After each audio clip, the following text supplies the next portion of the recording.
തഴുതാമ തിരിച്ചറിയാനായിട്ട് ഞാൻ കാണിച്ചുകൊണ്ടിരിക്കുകയാണ് ഫ്രണ്ട്സ്. എൻ്റെ പൂക്കൾ കണ്ടോ? ചെറിയ ഒരു പിങ്കും വയലറ്റും ചേർന്ന ഒരു പർപ്പിൾ ഷെയ്ഡുള്ളൊരു പൂവാണ്. ഇങ്ങനെ ചെറിയ ചെറിയ പൂക്കളോടുകൂടി അതിൻ്റെ ഇല ഒന്ന് കണ്ട് നോക്കിക്കോളണേ. ഇതാണ് അതിൻ്റെ ഇല. നല്ല വട്ടത്തിലിരിക്കും ഈ ഇല.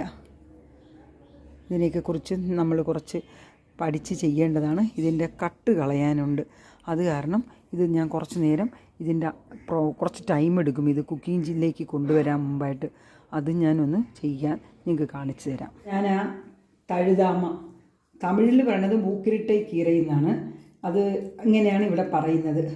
നമ്മൾ തഴുതാമ എന്ന് പറയും, അല്ലെങ്കിൽ പുനർനവ, പുനർജനി, ഇതൊക്കെയാണ് ഇതിൻ്റെ പേര്. വളരെ ഹെൽത്തിന് നല്ല ഗുണങ്ങൾ ചെയ്യുന്നതും സെൽ റീജനറേഷനുള്ളതും ആയിട്ടുള്ള ഒരു ഔഷധ ഗുണമുള്ളതുകൊണ്ട് ഞാൻ നേരത്തെ പറഞ്ഞിരുന്നു. ഡെലിവറി സമയത്ത് ഇത് ഒരുപാട് കൊടുക്കും. തപ്പിപ്പിടിച്ചൊക്കെയാണ് കൊണ്ടുവരുന്നത്. അന്ന് എൻ്റെ അമ്മൂമ്മ വേറൊരു ചെറിയ സാരണ ഇല അങ്ങനെയൊക്കെ പറഞ്ഞു കേട്ടിട്ടുണ്ട്. ഇതിൻ്റെ എല്ലാം സംഭവം ഒന്ന് തന്നെയാണ്. മൂക്കിരിട്ടൈ തമിഴിൽ, മലയാളത്തിൽ തഴുതാമ അല്ലെങ്കിൽ പുനർനവ, ഇങ്ങനെയൊക്കെ. അപ്പോൾ ഇത് ഞാൻ ഫൈനലായിട്ട് ഇതെങ്ങനെയാണ് ഞാൻ കറി വയ്ക്കുന്നതെന്നുള്ളത് നിങ്ങൾക്ക് കാണിച്ചു തരാം. ഇത് ഞാൻ നല്ല വെള്ളത്തിലിട്ട് അരിഞ്ഞിട്ട് അതിൻ്റെ കട്ട് കളഞ്ഞിട്ട് ശുദ്ധമാക്കി എടുത്ത് വച്ചിരിക്കുന്നതാണ്. വീട്ടുമുറ്റത്ത് തന്നെ ഉണ്ടായതാണ്. ഞാൻ നിങ്ങൾക്ക് ബാക്കി കാണിച്ചു തരാം ഫ്രണ്ട്സ്. അത് സ്കിപ്പ് ചെയ്യാതെ കാണണം. ഇത് വളരെ നമ്മുടെ ഇതിൻ്റെ ആ കട്ട് കളഞ്ഞു, പക്ഷേ ഈ എനർജി അതിൻ്റെ അതുപോലെ തന്നെ നിൽക്കുന്ന രീതിയിൽ വെളിച്ചെണ്ണയാണിത് അങ്ങനെ ഉണ്ടാക്കിയിരിക്കുന്നതാണ്. അതുകൊണ്ട് ഫ്രണ്ട്സ് ഇതൊന്ന് നമ്മൾ കാണുക. ഞാൻ ഓരോ ചെറിയ കാര്യവും നോക്കിയാൽ ചെയ്യുന്നത്. ഇതിന് ഉഴുന്ന് പരിപ്പിൻ്റെ അധികം ആവശ്യമില്ല. കാരണം എന്താണെന്ന് വെച്ച് കഴിഞ്ഞാൽ കടുകിട്ട് പൊട്ടിയാൽ മതി. ചെറുപയർ പരിപ്പാണ് ഞാൻ ഒരു ചെറിയ കപ്പിൽ എടുത്ത് ഒരു തവിയൊക്കെ എടുത്താൽ മതി. അപ്പം അത് അത്രയും വേവിച്ച് വച്ചിരിക്കുന്നതാണ് ഈ കാണുന്നത്. കുക്കറിൽ വേവിച്ചു. എന്നിട്ട് ഇപ്പം എല്ലാം നമ്മൾ ഫൈനലായിട്ട് യോജിപ്പിക്കാൻ പോകുന്നതാണ്. കടുക് കൂട്ടിയിരിക്കണം. പിന്നെ ഇതിന് എരിവിനായിട്ട് ഇവിടെ നിങ്ങൾ പൊതുവെ എരിവ് അധികം ഉപയോഗിക്കാറില്ല. എല്ലാം വളരെ ആത്മീയമായിട്ടുള്ള ഫുഡാണ് കേട്ടോ. അപ്പം അത് കാരണം ഞാൻ പച്ചമുളക് നമ്മൾ നുറുക്കിയിട്ട് കഴിഞ്ഞാൽ കടിക്കാൻ കിട്ടുമ്പോൾ ഭയങ്കര ബുദ്ധിമുട്ട്. ഇതിപ്പോൾ അതിൻ്റെ എരിവിൻ്റെ അംശം മാത്രം ഇറങ്ങുന്ന രീതിയിൽ ഇത് ഇങ്ങനെയാണ് ചെയ്തിരിക്കുന്നത്. പിന്നെ കളറിൻ്റെ ഒരു ഭംഗിയും ഒരു മൂത്ത മണമൊക്കെ വരാനായിട്ട് ഒരു ചുവന്ന മുളക്, അത് എൻ്റെ ടിപ്പാണേ, ഞാൻ ഉപയോഗിക്കുന്നുണ്ട്. എനിക്കത് ഇഷ്ടമാണ് അങ്ങനെ ചെയ്യുന്നത്.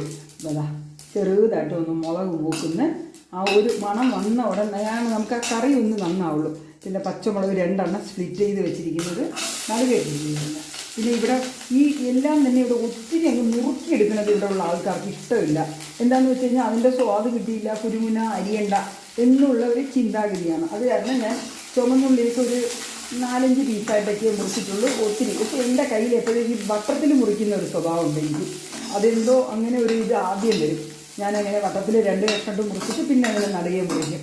അപ്പോൾ ഒരു ചുമന്നുള്ളി ഒരു 5-6 കഷ്ണമായിട്ട് കിട്ടും. അങ്ങനെയാണ്. ഒത്തിരി ഞാൻ നുറുക്കാറില്ല. ചുമന്നുള്ളി നമുക്ക് പെട്ടെന്ന് തന്നെ ആയി കിട്ടുമല്ലോ. എന്നാൽ അതിൽ വേണമെങ്കിൽ ഒരു നുള്ളു ഉപ്പും കൂടെ ഇട്ടേക്കാം. നമ്മൾ ഒട്ടും തന്നെ സമയം കളഞ്ഞ് നിങ്ങളെ ബോറടിപ്പിക്കല്ലോ എന്നുള്ളൊരിത് കൊണ്ടാണ് ഞാൻ ഈ വീഡിയോകളെല്ലാം വളരെ ക്രിസ്പായിട്ട് എന്നാൽ എന്തുകൊണ്ട് ഇത് ഉണ്ടാക്കി കഴിക്കണം എന്നുള്ളതും വളരെ ഇതായിട്ട് പറയുന്നുണ്ട്. ഈസിസ്റ്റ് മെത്തേഡായിട്ടാണ് ഞാൻ ചെയ്യുന്നത് എല്ലാം തന്നെ. ഇത് വളരെ ഹെൽത്തിന് തഴുതാമ നല്ലതായതുകൊണ്ടാണ് ഞാൻ ഇതിന് വേണ്ടിയിട്ട് നമ്മൾ കുറച്ച് മെനക്കെടുന്നത്. ഇതൊക്കെ ബാക്കിയുള്ളതൊക്കെ സിമ്പിളായിട്ടുള്ള പ്രോസസ്സ് തന്നെയാണ്. അത് അതിൻ്റേതായിട്ടുള്ള രീതിയിൽ തഴുതാമ ചെയ്തെടുക്കുമ്പോഴാണ് അത് നമുക്ക് കൂടുതൽ ഗുണകരമാവുന്നത്. അതിൻ്റെ കട്ടൊക്കെ കളഞ്ഞ് അല്ലെങ്കിൽ നമുക്ക് കഴിക്കാൻ ബുദ്ധിമുട്ടാവും. അത് കാരണം ഇത് നന്നായിട്ട് മൂത്തിട്ടുണ്ട്. ഇനി ഞാൻ അടുത്തതായിട്ട് നമ്മളതാ ചീര ഇടുന്നുണ്ട്. ചീര ഇട്ട് അതിനൊന്ന് നമ്മൾ ഒരു ഗ്ലാസ് കാട്ടിയെടുക്കാം. അതിനൊന്നും നേരെ കുക്ക് ചെയ്യുന്നില്ല. ചീര മൊത്തം ഇട്ട് കഴിഞ്ഞു. നമ്മളെ മുക്കരട്ട് ചീര, നമ്മളെ പുനർനവ, പുനർജനി, എന്ത് വേണമെങ്കിലും പറയാം. നമ്മൾ ഇവിടുത്തെ രീതി ഇങ്ങനെയാണ്. പെട്ടെന്ന് രീതിയിൽ കൊടുക്കുന്നത്. ഇതിനകത്ത് എല്ലാം ഉണ്ട് കേട്ടോ. എന്താ സൗണ്ട് ബുദ്ധിമുട്ടാണോന്നറിയില്ല. പരിപ്പ് ആഡ് ചെയ്യുന്നു. ഇവിടുത്തെ നമ്മളിങ്ങനെ ചെയ്യുമ്പോഴാണ് ഇവിടെ ഉള്ളവർക്ക് ഭയങ്കര ഇഷ്ടം.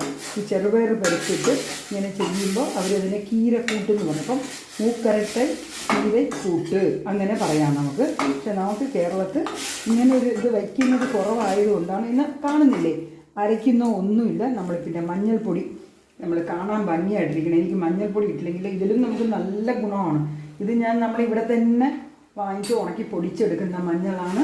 ഇവിടെ നിന്ന് തമിഴ്നാട് വരുമ്പോഴേക്കും എപ്പോഴും പൊടിച്ച് കൊണ്ടുപോകണത് അതൊരു സംഗതി തന്നെയാണ്. ഭയങ്കര ഇഷ്ടമാണ് മഞ്ഞൾപ്പൊടി ചേർത്ത് അതിനെ കാണാൻ ഭംഗിയായിട്ട്. അതുകൊണ്ടാണ് ആ ചുവന്ന മുളക് ഇടുന്നത്. പച്ചയും മഞ്ഞളും ചുമപ്പും എല്ലാം കൂടെ ആകുമ്പോൾ ഭംഗിയായിരിക്കും. ദേ ഫൈനൽ ടച്ച് നമ്മുടെ ഉപ്പും കൂടെ ഇട്ടേക്കാം. ഉപ്പിട്ടില്ലല്ലോ എന്ന് ആർക്കും തോന്നണ്ട. ഉപ്പിട്ടു, നമ്മൾ അതും കംപ്ലീറ്റ് ചെയ്തു. ആ പ്രോസസ്സ് ഫൈനലി ഞാൻ ചെയ്യുന്നത് തേങ്ങ അവസാനം ഇതിപ്പോൾ പെട്ടെന്ന് വെന്ത് കിട്ടും. അടുപ്പിൽ നിന്ന് സിമ്മിൽ വെച്ച് എല്ലാം ഒന്ന് യോജിപ്പിക്കണമെന്നേ ഉള്ളൂ. പെട്ടെന്ന് വെന്ത് കിട്ടും. നമ്മൾ ഫൈനലി ആ കളറിൻ്റെ കൂടെ നമ്മൾ ഹൈലൈറ്റായ തേങ്ങയും കൂടെ ഇട്ട് കൊടുക്കും. അപ്പോഴാണ് അതിൻ്റെ ഭംഗി ശരിക്കും കാണുന്നത്. അത് ചിരണ്ടിയത് തന്നെയാണ്, അല്ലാതെ അരച്ചൊന്നും ചേർക്കുന്നില്ല. ഇവിടുത്തെ രീതി ഇതാണ്. തേങ്ങ ഇട്ട് കഴിഞ്ഞാൽ അത് കംപ്ലീറ്റ് ആയി എന്നാണ് അർത്ഥം. ഞാൻ നിങ്ങൾക്കിതാ പ്രസൻറ്റ് ചെയ്ത് കാണിച്ചു തരാം ഇതെങ്ങനെയാണ് ഫൈനലി വന്നതെന്നുള്ളത്. നിങ്ങൾ കണ്ടു തിരിയുക, കുറച്ചുകൂടെ വെയിറ്റ് ചെയ്യുക. ഇതൊന്നാവട്ടെ. ഇതിലേക്ക് എൻ്റെ ചാനലൊക്കെ സബ്സ്ക്രൈബ് ചെയ്യുക. ഞാൻ ഇതുപോലെ ഹെൽത്തി ആയിട്ടുള്ള വെജിറ്റേറിയൻ കുക്കിംഗ് ആയിരിക്കും കൂടുതലും കാണിക്കുന്നത്. നമ്മളെ വീട്ടുമുറ്റത്തുണ്ടാവുന്നതും എല്ലാം.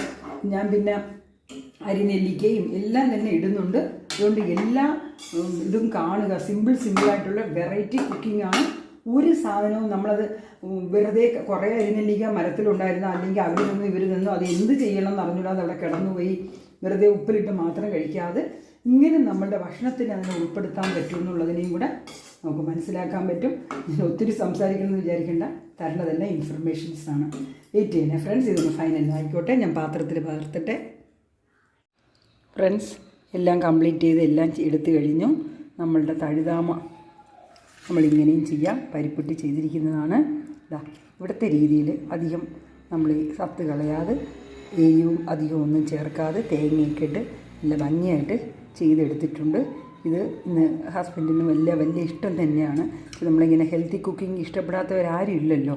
പ്രത്യേകിച്ച് നമ്മുടെ കേരളത്തെല്ലാം തന്നെ ഫ്രഷായിട്ടുള്ളതിന് ഭയങ്കര ഇമ്പോർട്ടൻ്റ് ആണ്. ഫാം ഫ്രഷായിട്ട് കിട്ടുന്നത് എല്ലാവർക്കും വളരെ സന്തോഷമുള്ളതായിരിക്കും. ഇത് ഞാൻ ഉണ്ടാക്കിയിരിക്കുന്നത് അരിനെല്ലിക്ക കൊണ്ടുള്ള സാദമാണ്. ഇത് ചൊരക്ക വെച്ചിട്ട് തക്കാളിയൊക്കെ ഇട്ടിട്ടുള്ളൊരു കറിയാണ്. ഇത് വന്നിട്ട് വൈറ്റ് റൈസ് കുറച്ചും. ഇത് ഗോങ്കൂര പുളിച്ചക്കീര എന്നുള്ളത്. ഇതിൻ്റെയൊക്കെ വീഡിയോ ഒക്കെ ഞാൻ അപ്ലോഡ് ചെയ്തിട്ടുണ്ട്. ഇതിൻ്റെയും ഉണ്ട്. എല്ലാവരും കണ്ട് സന്തോഷിക്കണം. ഈ പുനർനവ മുക്കിരട്ടൈ കീര എങ്ങനെ കുക്കിംഗ് ചെയ്യണം. നമ്മളെ തഴുതാമ നമ്മളെപ്പോഴും വായിൽ കർക്കിടകമാകുമ്പോൾ ഓടി നടക്കുന്ന തഴുതാമ, അത് ഹെൽത്തിന് വളരെ ബെനിഫിറ്റഡാണ്. അതും എല്ലാം കൂടെ കഴിച്ച് എൻജോയ് ചെയ്യുക. സബ്സ്ക്രൈബ് ചെയ്യുക, എൻജോയ് ചെയ്യുക, ഫോളോ ചെയ്യുക, ഷെയർ ചെയ്യുക. ഇതെല്ലാം ഞാനീ പറയുന്നത് വരും തലമുറകൾക്ക് നമ്മൾ പരിചയപ്പെടുത്തി അവർ ഇതിൻ്റെ ഇമ്പോർട്ടൻസ് മനസ്സിലാക്കി നമ്മൾ ആഹാരത്തിൽ ഉൾപ്പെടുത്തണം. നമ്മൾ വേറെ ഇതും ഫാസ്റ്റ് ഫുഡ് അല്ലാതെ ഇങ്ങനത്തെ ഹെൽത്തി ആയിട്ട് നമ്മൾ ഗുളികകളിൽ നിന്നൊക്കെ പോകണത് ഇതിൽ നിന്ന് തന്നെ നമുക്ക് കിട്ടുന്ന രീതിയിലുള്ളതിലേക്ക് നമ്മൾ മാറണം. നമുക്ക് കേരളത്തിലുള്ളവർക്ക് വീടിൻ്റെ അവിടെ തന്നെ ടെറസിൽ തോട്ടം വയ്ക്കുന്നവർ ഒരുപാടുള്ളവർ ആൾക്കാരാണല്ലോ. അത് കാരണം ഇതൊക്കെ ഇഷ്ടപ്പെട്ട് കാണുമെന്ന് വിചാരിക്കുക. Thank you for watching friends.